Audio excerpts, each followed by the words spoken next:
No, nothing much. Zaidi tu ya ku hand over. Unajua vitu vikisha kwenye social medias, kila mtu anakuwa na mtazamo wake. As a person, as an artist, kwa jukumu langu kuweka msimamo wangu kwamba what's going on. Lakini pia BASATA as serikali na nafasi yake pia. So siku zote nilikuwa nimeomba utulivu, then nitakapopata muda sahihi, pressure ikishashuka, kila mtu anaelewa what's going on, then ni wajibu wangu kuja BASATA kama walezi wetu. Ni wajibu.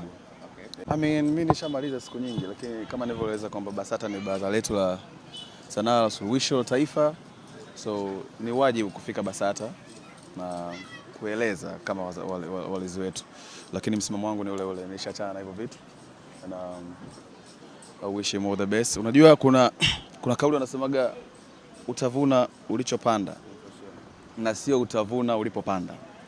Kuvuna ulipopanda ni kutaka kwa kuwa umeinvest pesa kwa msanii basi upate pesa kwa msanii. Kwa ni kuvuna ulipopanda, lakini kuvuna ulichopanda Mwenyezi Mungu anaweza kubless in so many ways kupitia muziki huo. Kwa hiyo BASATA kama walezi wetu walikuwa na haja ya kujiridhisha kwamba kila kitu kiko sawa, na kwa kuongezea tu, unajua binadamu yeyote at the end of the day we need a peace of mind. Mimi siamini kwenye kuumizana, siamini kwenye kukomoana. Just wanna do right. I'm trying my best to do right. Kusamee hicho kiasi cha pesa ambacho kipo kwenye contract, sio kwamba mimi ni tajiri sana na mabilioni ya pesa.